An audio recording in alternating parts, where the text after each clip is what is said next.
Bismillah.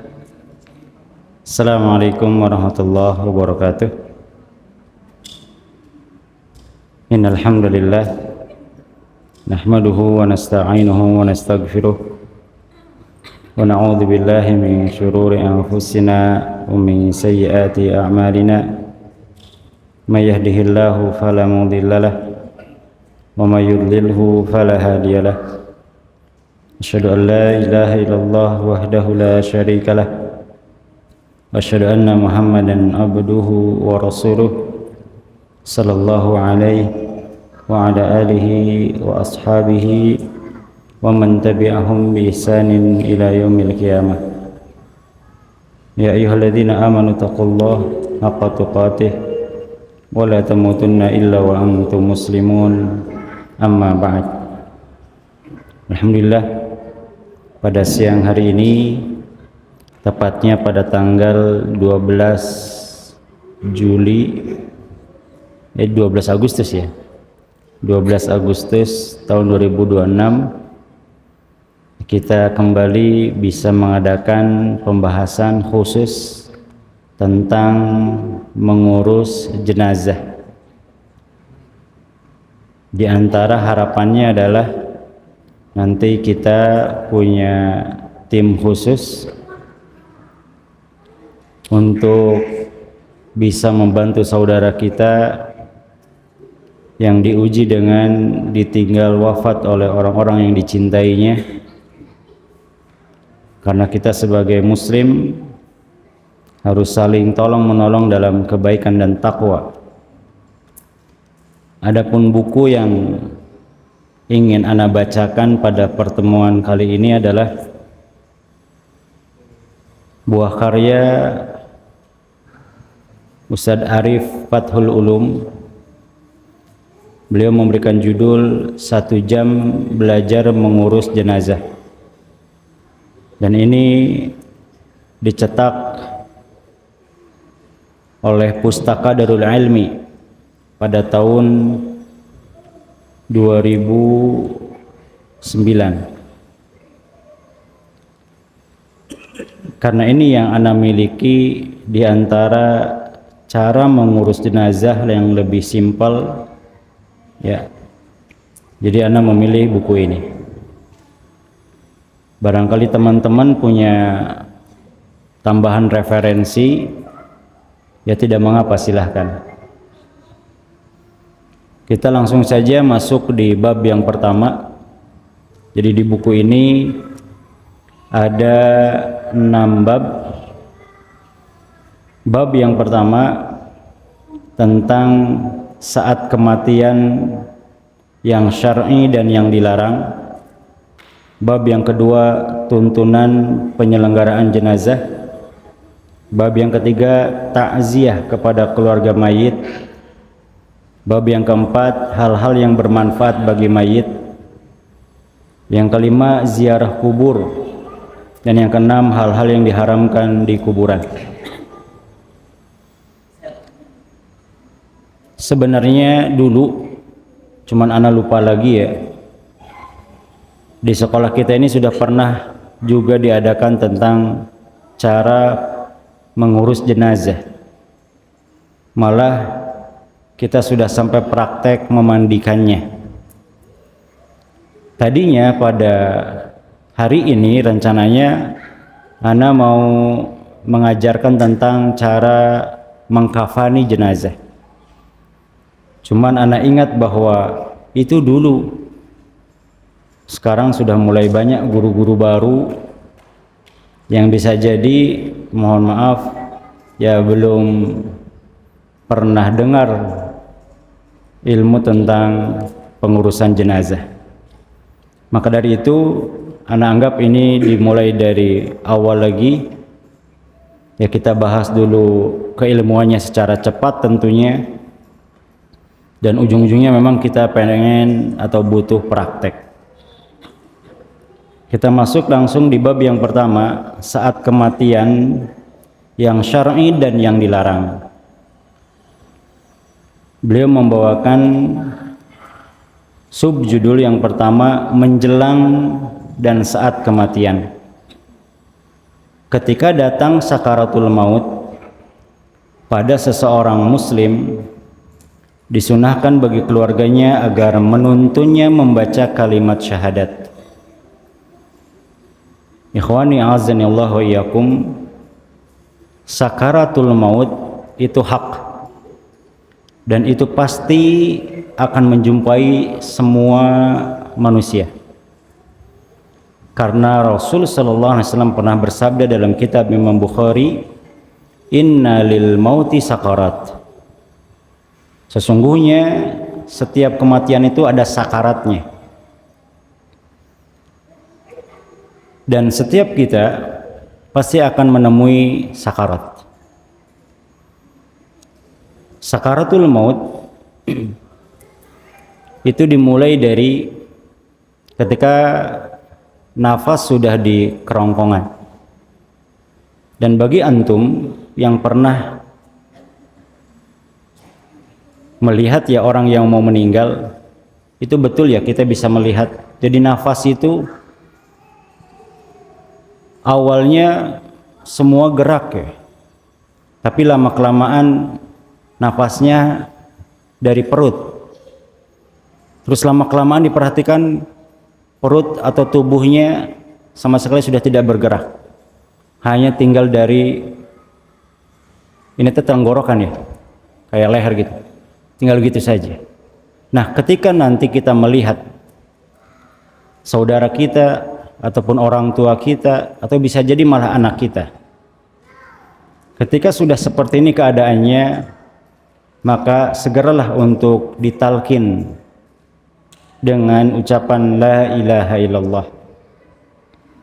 Karena dalam kitab Imam Muslim dari sahabat Abu Sa'id Al-Khudri, Nabi kita sallallahu alaihi wasallam bersabda, "Laqinu mautakum la ilaha illallah." Tuntunlah atau talkinlah orang yang hendak meninggal dengan ucapan la ilaha illallah. Teman-teman semuanya, ternyata ada sebagian kaum muslimin yang malah mentalkinnya hanya dengan mengucapkan Allah, Allah, Allah. Ini menyelisihi perintah dari Rasul sallallahu alaihi wasallam. Karena orang yang menyebutkan lafaz Allah itu belum tentu dia bertauhid. Karena mungkin antum pernah membaca atau pernah ikut kajian bahwa orang yang mengucapkan Allah itu belum bisa divonis bahwa dia bertauhid. Karena kita tahu bahwa tauhid terbagi menjadi 3. Tauhid rububiyah, tauhid uluhiyah, dan tauhid asma dan sifat. Jangankan hanya mengucapkan lafaz Allah. Orang yang sudah bertauhid cuman tauhid rububiyah saja, itu oleh Nabi kita sallallahu alaihi wasallam masih divonis belum tergolong muslim. Karena sejatinya kaum muslimin yang betul-betul dia menjadi seorang muslim yang sejati, itu dia harus meyakini ketiga-tiganya. Tauhid rububiyah, tauhid uluhiyah, dan tauhid asma dan sifat. Kita bisa murojaah nanti dalam kitab tauhid yang berjudul Qawaidul Arba'. Di sana Rasul sudah menjelaskan bahwa orang yang hanya meyakini tauhid rububiyah tidak membuat dia masuk ke dalam agama Islam. Nah, maka yang lebih tepat ketika mentalkinkan sesuai dengan hadis Nabi sallallahu alaihi wasallam itu dengan ucapan la ilaha illallah. Namun yang perlu diketahui berikutnya adalah bagaimana cara mentalkin yang benar. Maka cara mentalkin yang benar itu mengucapkan la ilaha illallah dekat sekali dengan telinganya dan dengan suara yang lembut dan jangan cepat-cepat. Karena kondisi sakaratul maut yang ketika napas sudah di tenggorokan, dia tidak bisa melihat yang di sekitar dia. Dia hanya bisa melihat malakul maut, tapi dia masih diizinkan oleh Allah mendengar. Makanya ketika kita sudah tahu bahwa calon mayit ini nafasnya sudah di kerongkongan, maka usahakan yang di sekitarnya jangan sampai gaduh, karena dia semakin bahasanya, jadi situasinya jangan dibikin gaduh, karena dia akan bingung. Orang yang sudah dalam kondisi sakaratul maut, dia bisa melihat malakul maut, dan penglihatan dia terhadap malakul maut tergantung amal solehnya. Semakin dia amal solehnya sedikit, banyak maksiatnya, maka malakul maut semakin mengerikan dilihatnya. Dia belum pernah melihat sosok yang begitu mengerikan, maka dia semakin takut. Ditambah suara yang di sekitarnya berisik, bising, ada yang nangis, ada yang teriak, ada yang ngobrol, ada yang gitu.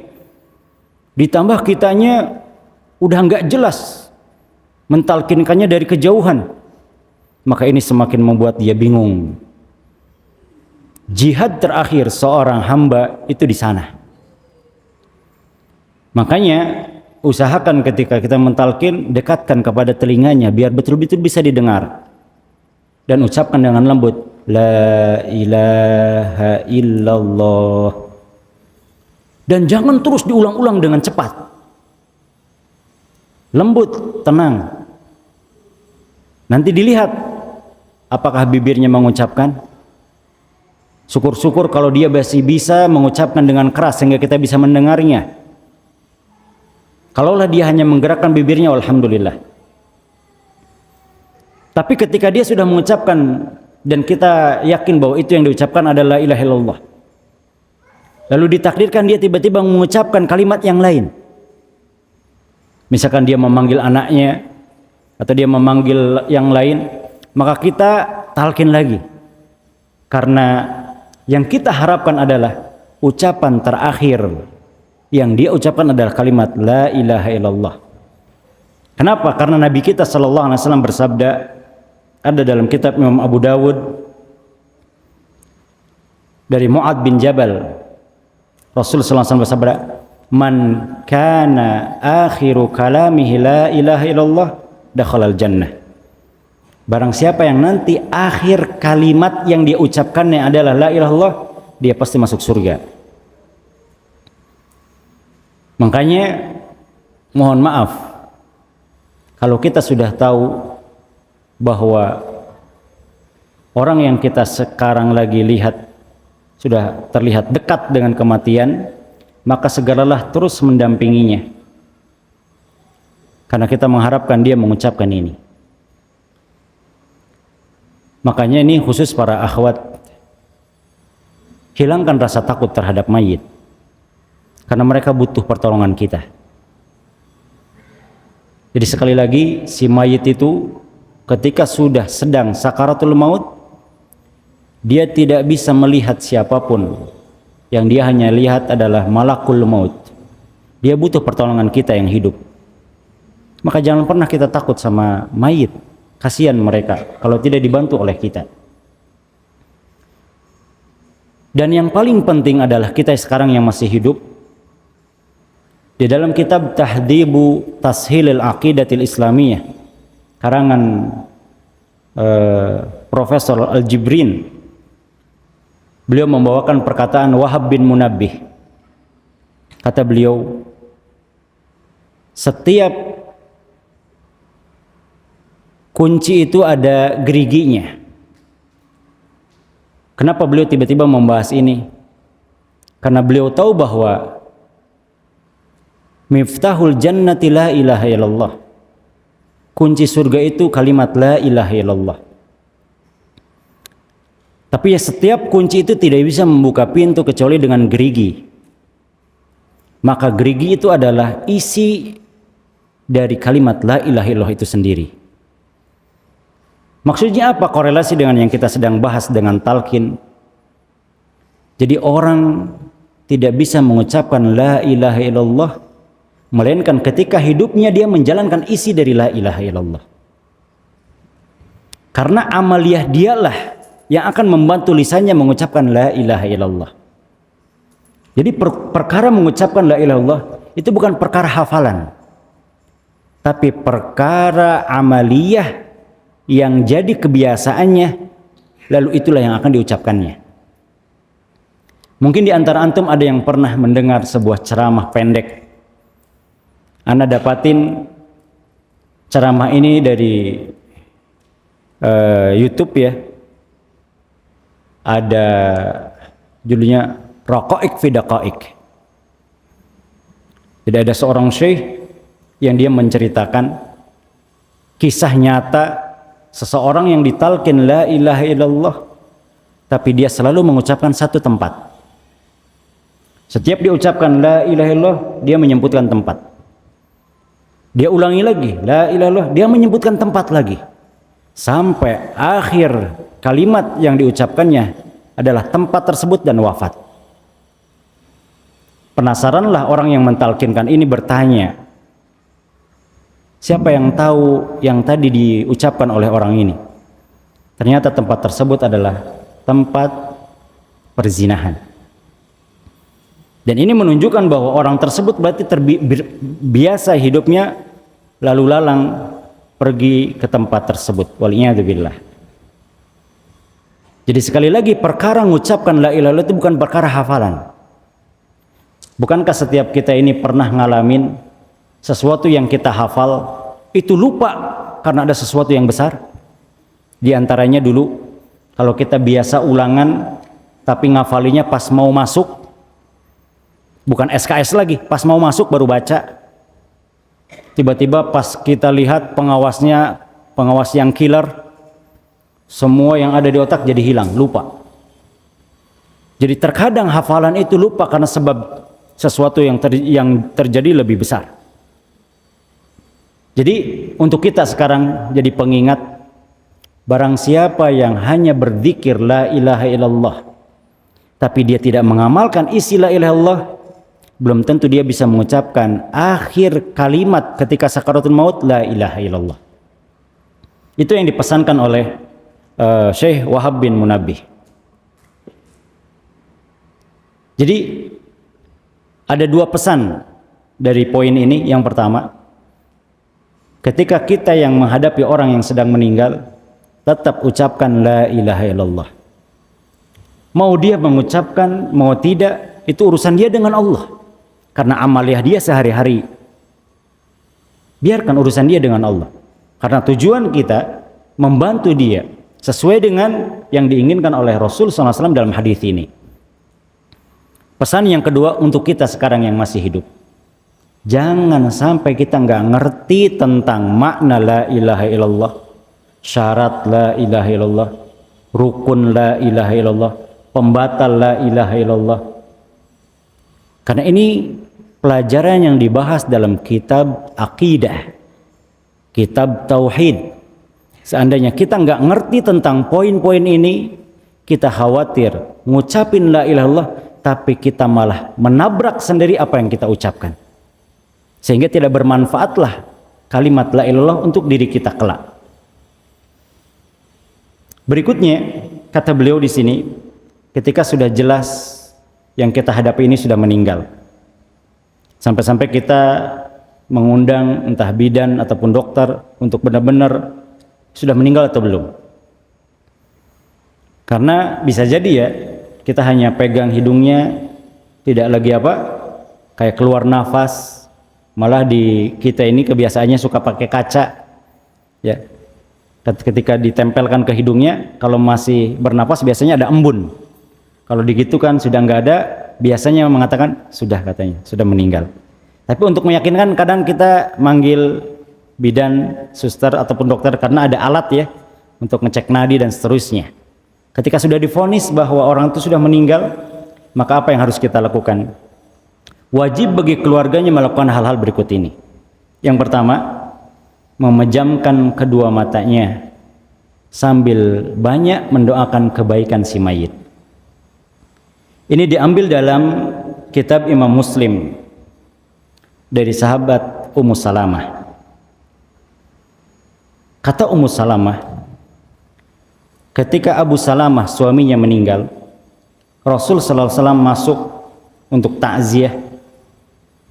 Maka beliau memejamkan kedua matanya sambil berkata, sesungguhnya ruh itu jika dicabut diikuti oleh matanya.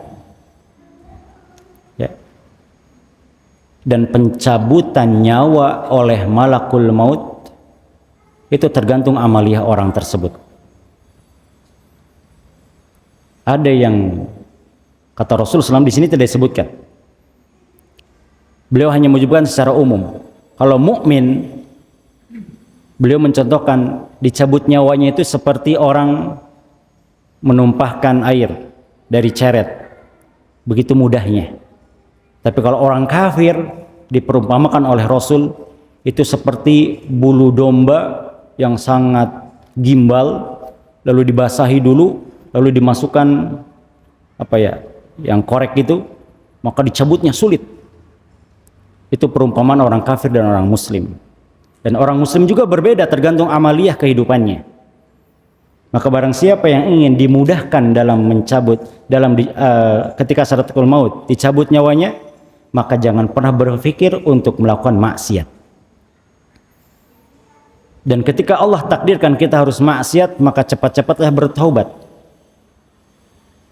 Karena ini yang membuat nanti kita dicabutnya dengan mudah. Kata Rasulullah SAW, sesungguhnya ruh itu jika dicabut diikuti oleh matanya. Maka ketika sudah tahu bahwa Abu Salamah ini meninggal, di antara yang hadir ada yang menangis, menjerit, berkata-kata. Maka kata Rasul, janganlah kalian mendoakan pada diri-diri kalian melainkan dengan kebaikan. Karena sesungguhnya para malaikat yang hadir mengamini apa yang kalian ucapkan. Di sini ada dua pesan untuk kita, ikhwah. Yang pertama, ketika kita menghadiri jenazah dan kita tahu tentang keburukannya, maka tahanlah untuk tidak mengucapkan keburukannya. Jadilah seorang muslim yang pemaaf. Karena kita pun akan menginginkan ketika kita ada di posisi mayit, kita pernah melakukan kesalahan kepada orang, ingin sekali di waktu itu orang memaafkan kita. Karena sekarang dia bisa melihat apakah tempatnya di surga ataupun di neraka. Dia butuh orang-orang memaafkannya. Jadi ketika kita yang hadir di sana, tahanlah ucapan kita untuk mengorek-ngorek keburukan orang yang sudah meninggal. Tapi pesan kedua bagi kita yang sekarang masih hidup, bercita-citalah agar kita mati husnul khatimah. Mati husnul khatimah itu karena memang perjalanan hidup kita itu selalu baik. Sehingga orang-orang tidak membicarakan kita hal-hal yang buruk. Ikhwah, kita sadar ya ketika Nabi kita sallallahu alaihi wasallam bersabda, kullu bani Adam khata'. Setiap manusia itu mungkin melakukan kesalahan. Setiap manusia itu mungkin melakukan dosa. Tetapi Rasul di sana tidak berhenti sampai seperti itu. Kullu bani Adam khata' wa khairul khata'ina tawwabun. Dan sebaik-baik orang yang melakukan kesalahan itu bertaubat, introspeksi diri, mau membuka dirinya. Barangkali dia ada salah, ada yang ngoreksi, ada yang memberikan saran, dan seterusnya, dia rubah. Biar nanti tidak banyak orang yang mendoakan jelek kepada kita. Biar nanti tidak banyak orang yang menjauhi kita. Mungkin di hadapan kita nggak berani dia ngomong apa-apa. Mungkin di hadapan kita nggak berani dia ngorek-ngorek kekurangan kita. Tapi di belakang kita nanti dia umbar semua aib kita. Dia ceritakan semua aib kita. Dan ketika itu terjadi di saat kita sudah wafat, maka para malaikat yang hadir pada waktu itu mengaminkan apa yang didoakan dan diceritakan oleh orang-orang yang hadir. Makanya Rasul mencontohkan, Allahumma gfir li Abi Salamah warfa' darajatahu fil mahdiyyin wa khlufhu fi aqibihi fil ghabirin. Mendoakan, mengajarkan kepada orang yang hadir, doakan dia, ya Allah ampunilah dia, Ya Allah, tinggikanlah derajat doa-doa yang baik. Tapi sekali lagi, di dalam hadis yang lain, ketika ada orang di dalam menjalani hidupnya penuh dengan keburukan, maka Rasul bersabda, antum syuhada'u linnas fid dunya. Ya, manusia itu akan menjadi saksi sudah. Dan itu karena memang al-jaza'u min jinsil amal. Jadi ketika mereka sudah tidak bisa menahan mulutnya menceritakan kejelekan-kejelekan, yaitu hasil dari amaliyah dia ketika hidupnya yang tidak bisa ditahan lagi. Makanya pesan kedua dari hadis ini adalah, mari perbaiki hidup kita dengan amal-amal yang baik, yang mudah-mudahan ketika saatnya kematian menjemput kita, kita mati dalam keadaan husnul khatimah. Kita mungkin pernah mendengar ya sebuah, apa namanya ya, kalau apa katanya, kalau gajah meninggal, kalau gajah mati meninggalkan gading ya, kalau harimau mati meninggalkan apa ya, lupa ya, pokoknya istilah gitu. Kalau manusia mati meninggalkan nama baik, kita itu nanti hanya tinggal cerita. Oh, dulu tuh betul ada yang namanya Jajang. Oh, dia itu begini. Oh, dia itu begini gitu. Hanya tinggal cerita nama. Sudah, setelah itu nggak akan dikenang lagi. Jadi bisa dikatakan kita ini sekarang sedang mengukir nama. Apakah yang kita ukir itu nama baik atau nama buruk? Pernah nggak sih di daerah kita masing-masing ada seseorang yang sampai sekarang dilabeli dengan nama yang buruk? Setiap nama itu dipanggil, setiap nama itu diucapkan, pasti orang mengatakan, oh sebenarnya si eta teh, wah terus. Karena dalam kehidupannya itu yang dia ukir. Mari kita ukir nama-nama kita dengan ukiran yang baik. Biar nanti ketika saatnya kita dijemput oleh Allah dengan malakul maut, semua orang mendoakan kebaikan untuk kita. Berikutnya, setelah jelas meninggal, lalu kita pejamkan matanya, karena biasanya melihat ke atas ya. Kita pejamkan matanya, kita doakan, setelah itu menutupinya dengan kain yang bisa menutup sekujur tubuhnya. Kita nyari, ya kalau di kampung-kampung biasanya, aduh namanya apa ya? Samping, bukan samping ya, iya, samping yang panjang, yang untuk ngais dedek bayi kan gitu ya. Saya samping lamba gitu ya. Iya, di kita begitu. Sekali lagi, akhwat, ayo ya, buang pikiran takut sama mayit. Karena kita akan jadi seperti itu. Jangan melihat ada manusia yang sudah meninggal lalu ditutup dengan kain yang panjang, kita takut. Padahal kita akan mengalaminya. Kenapa harus ditutup? Di dalam sebuah hadis riwayat Imam Bukhari dan Imam Muslim dari sahabat Aisyah, semoga Allah meridhoinya, akhbarathu anna Rasulullah sallallahu alaihi wasallam hina tuwfiya sujiya bi burdin hibarah. Kata Aisyah, dulu ketika Rasul sallallahu alaihi wasallam meninggal, itu ditutupi dengan selimut atau kain yang yang menutupi semua tubuhnya. Dan pada waktu itu kain yang dipakainya adalah kain yang bergaris-garis. Berikutnya, di sini poin yang keempat, ana tadi lupa ya nyebutin poin-poinnya. Menyegerakan pengurusannya dan penyelenggaraannya. Kenapa? Karena Nabi kita sallallahu alaihi wasallam bersabda, asri'u bil janazati fa in taqu salihatan fa khairun tuqaddimunaha wa in yaku siwa dzalika fa syarrun tad'unahu an riqabikum. Hadis ini ada dalam kitab Imam Bukhari dan Imam Muslim. Kata Nabi kita sallallahu alaihi wasallam, bersegeralah di dalam mengurus jenazah. Jika ditakdirkan dia ini orang yang baik, orang saleh, berarti kita menyegerakan dia mendapatkan janji Allah kebaikan.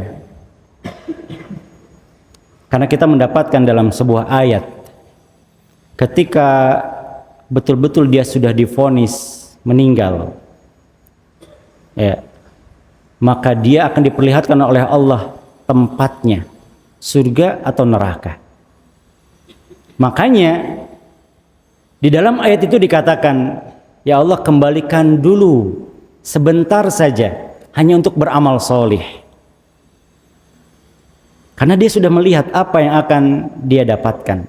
Nah, kalau orang itu orang solih, ayo segerakan biar dia mendapatkan janji yang Allah berikan. Orang solih, dia akan ditidurkan, dia akan diperlihatkan surga. Tapi jika orang itu yang kita hadapi adalah orang yang buruk, maka berarti kita menyegerakan biar nanti tidak banyak orang yang ngedoain jelek, atau kita yang risih dengan orang itu. Jadi segerakan. Mohon maaf ikhwah, masih banyak kaum muslimin yang belum ngerti hadis ini, sehingga ditunggunya lama karena anaknya masih di Amerika belum datang, padahal yang matinya diolecet. Kasihan beberapa hari, ya, kasihan. Terus kalau memang nanti ketemu mau ngapain? Sudah tidak bisa apa-apa.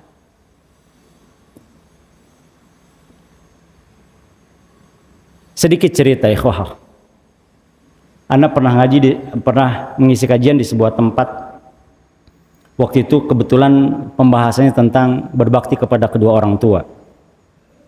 Lalu setelah selesai dia menghampiri anak. Melihat matanya berkaca-kaca, seakan-akan dia sedang menahan tangisnya. Dia punya anak 3. Sudah berhasil semuanya. Yang satu katanya sekarang di Amerika, yang kedua di Jerman, yang ketiganya anak lupa ya. Karena dia memang dulu ketika kecil mendidik anaknya biar sukses dan ngerasa dia mereka sekarang sudah sukses. Tapi keduanya sudah mulai tua renta. Karena usianya sudah di angka 60 sekian. Sudah sering sakit-sakitan. Dia ingin anak-anaknya pulang, tapi tidak ada satupun yang pulang. Ini kejadian nyata yang ana langsung mendapatinya. Bercita-cita punya anak itu anak-anak yang soleh, bukan anak-anak yang sukses dalam sisi dunia. Dia mengatakan, saya sudah tidak butuh duit sekarang. Dia selalu ngirimin uang, tapi saya sudah tidak butuh uang karena makan sudah tidak enak. Begitu, apalagi saya punya ini, kata dia. Saya banyak yang tidak dimakan. Saya butuh kehadiran mereka. Karena pembantu beda dengan anak.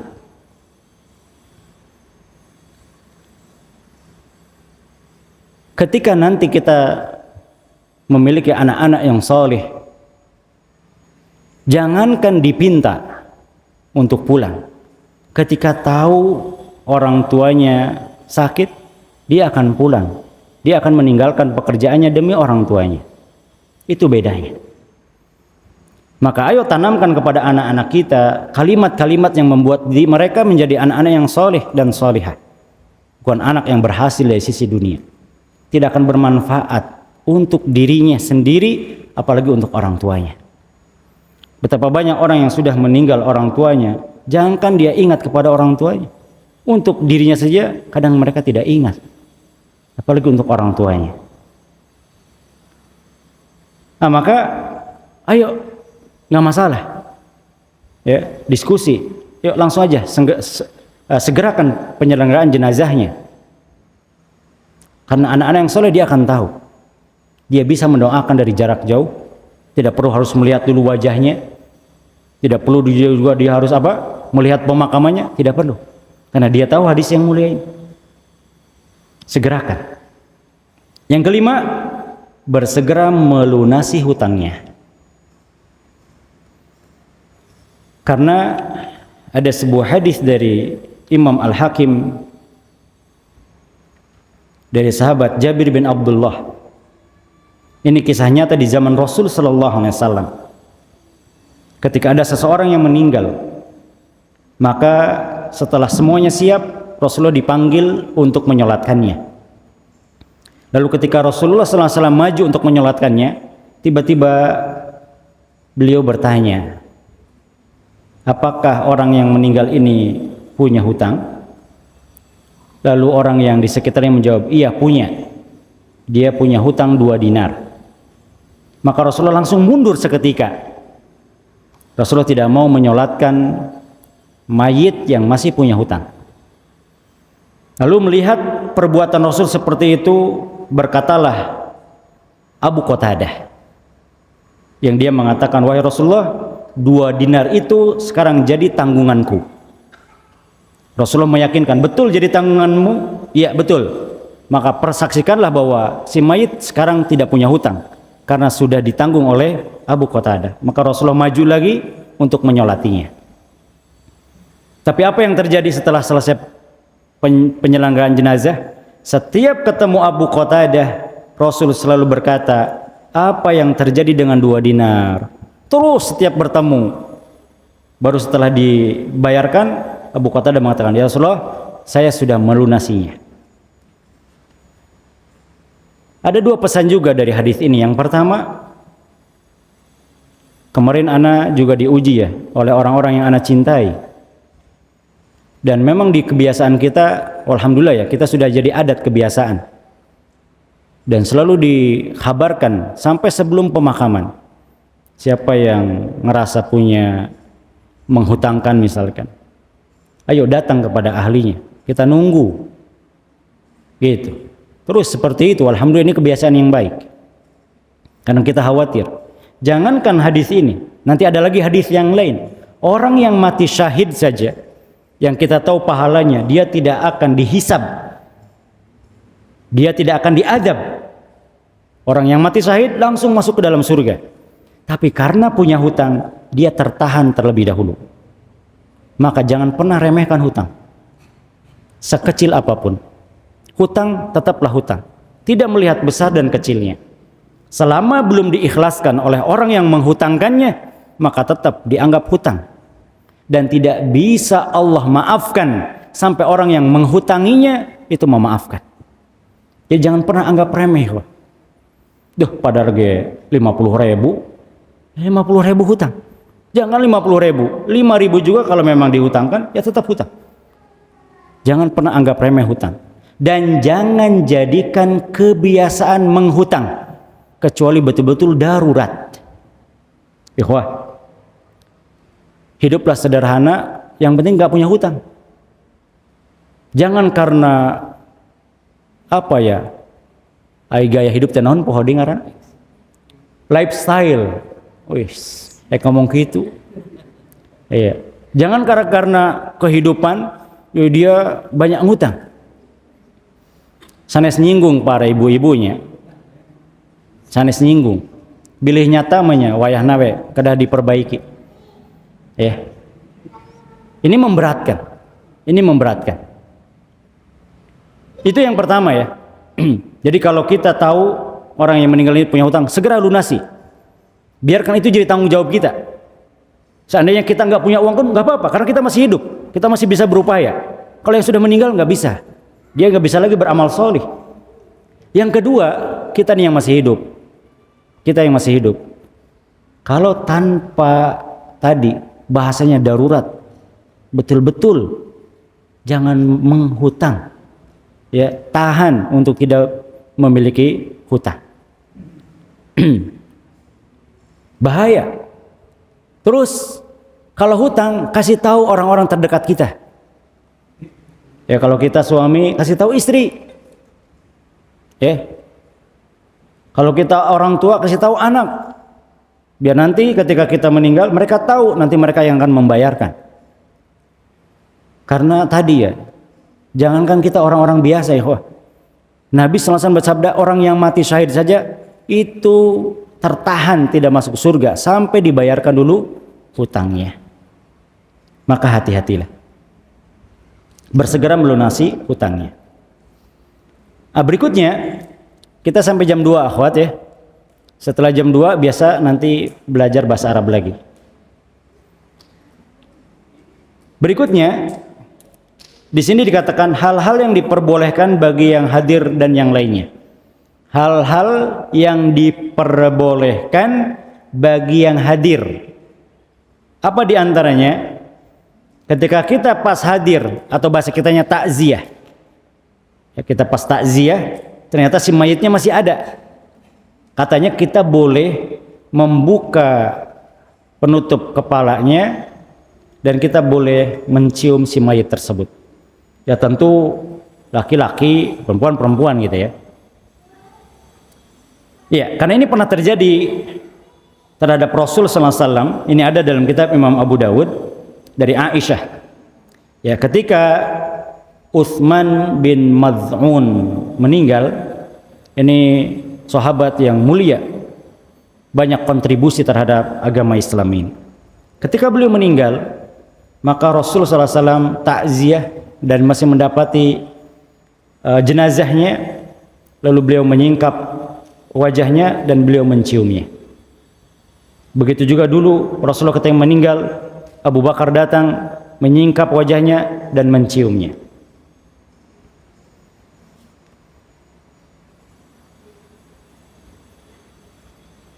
Apakah orang yang di sekitarnya boleh nangis? Jawabannya boleh. Yang penting tidak mengeluarkan kata-kata yang menunjukkan ketidakridhoannya dan tidak melakukan perbuatan-perbuatan yang menunjukkan meratap. Menangis adalah kasih sayang yang Allah masukkan ke dalam dada-dada manusia, menunjukkan bahwa dia mencintai orang yang meninggal. Karena Rasul SAW pernah ketika anaknya meninggal Ibrahim, beliau meneteskan air matanya. Lalu para sahabat bertanya, air mata apakah ini wahai Rasul SAW? Karena para sahabat taunya bahwa menangis itu dianggapnya meratap. Maka Rasul mengatakan, ini adalah air mata kasih sayang. Selama tidak diiringi dengan kata-kata yang menunjukkan ketidakridhoan. Jadi nggak apa-apa ketika nanti keluarganya menangis, biarkan. Malah pernah dengar dari psikolog, biarkan sampai selesai dulu. Biarkan. Yang penting kita perhatikan saja apakah ketika nangisnya tadi melakukan hal-hal yang dilarang, yang oleh kita biasa disebut dengan meratap. Meratap itu mengucapkan sesuatu yang menunjukkan ketidakridhoan kepada Allah atau perbuatan-perbuatan yang menunjukkan ketidakridhoan kepada Allah Subhanahu wa taala. Lalu di sini dikatakan hal yang diwajibkan atas kerabat mayit. Hal yang diwajibkan atas kerabat mayit. Yang pertama, bersabar dan memohon keridhaan kepada Allah. Karena ini semuanya sudah Allah takdirkan. Dalam surat Al-Baqarah ayat 155 sampai 157 Allah berfirman, A'udzubillahi minasyaitonirrajim, wala nabluwannakum bisyai'in minal khaufi wal ju'i wa naqsim minal amwali wal anfusi wath thamarat wa basyirus sabirin alladzina idza asabathum musibah qalu inna lillahi wa inna ilaihi raji'un. Ikhwah azanallahu iyyakum, di OLCD itu anak ngisi kajian tafsir. Ketika anak selesai membahas ayat ini, ya, ibu anak meninggal. Anak masih ingat ada teman kita yang waktu itu hadir, dia WA japri ke anak, Ustaz, kakarek angges, antum diuji. Langsung lagi sama ibu. Lihat dalam ayat ini, dan sungguh kami, kata Allah, akan menguji dengan sedikit rasa takut, rasa lapar, berkurangnya harta, dan berkurangnya jiwa. Di dalam kitab tafsir dikatakan, ditinggal mati oleh orang-orang yang kita cintai. Ini adalah ujian. Kita bisa bersabar atau tidak. Maka kita nih yang ditinggal bersabarlah, karena ini sudah ketentuan Allah. Allah sudah takdirkan. Cuman kita saja yang tidak tahu kapan nih takdir kita. Semua kita akan meninggal. Maka bersabarlah, karena ini sudah jadi takdir Allah Subhanahu wa ta'ala. Dan ketika kita lagi diuji dengan apapun yang tadi disebutkan dalam ayat ini, jangan pernah berhenti berdoa, Allahumma ajirni fi musibati wa akhlif li khairan minha. Ketika nanti kita diuji dengan yang disebutkan tadi oleh Allah Subhanahu wa ta'ala menimpa kita, dan setiap kita pasti akan diuji oleh Allah Subhanahu wa ta'ala. Allah sudah sebutkan dalam surat Al-Ankabut ayat pertama dan ayat yang kedua, setiap kita akan Allah uji. Cuman kita tidak pernah tahu yang kita akan dapatkan ujiannya berupa apa. Ya, ada yang diuji dengan, kalau pasangan, istri dengan suaminya, suami dengan istrinya. Kalau orang tua mungkin dengan anaknya. Atau ada juga keluarga yang diuji dengan harta, pekerjaan, teman, saudara, karib kerabat, malah sampai juga ada yang diuji dengan tetangga. Allah akan uji. Nah, ketika ujian itu datang, maka Rasul memberikan doa buat kita, dan seringlah berdoa dengan doa itu ketika mendapat ujian.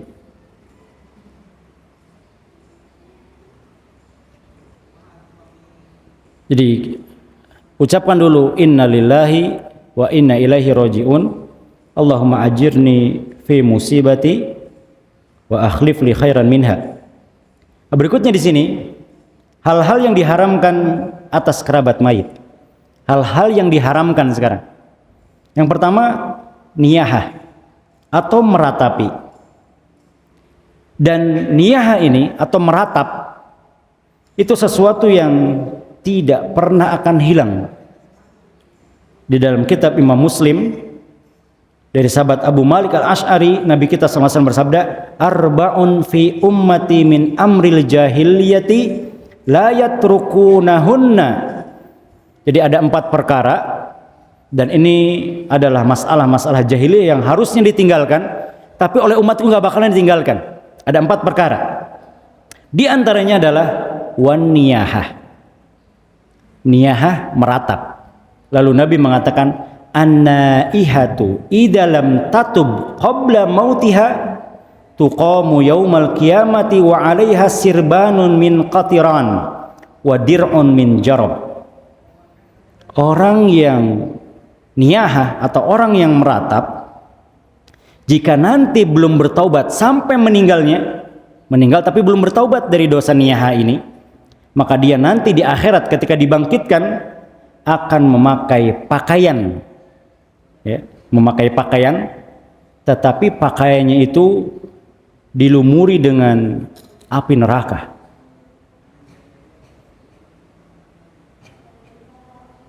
Anggap saja pakaiannya dilumuri dulu kayak semacam cat, tapi ini dari neraka, maka pasti panas.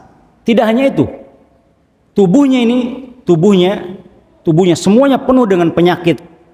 Kalau kita mungkin penyakit kurap atau penyakit yang sebangsanya yang membuat badannya jadi panas. Sudah mah dari badannya sudah panas, ditambah pakai pakaian yang pakaiannya juga terbuat dari api neraka, waliyadzubillah. Itu niyahah. Tadi niyah itu meratap. Meratap maksudnya dia melakukan sesuatu yang tidak diridhoi oleh Allah. Di antaranya apa? Ketika meninggal, dia enggak menangis, tapi memukul-mukul tubuhnya, ya, merobek bajunya. Kan ada orang yang terus memukul-mukul kepalanya, ya. Ada yang sambil duduk menunjukkan ketidakridhoannya sambil berteriak-teriak. Dan ternyata ini faj'atan. Kalau kita tidak siapkan ilmunya dari sekarang, bisa jadi ada di antara kita yang malah melakukan itu, waliyadzubillah. Siapkan bahwa ini semuanya sudah Allah takdirkan.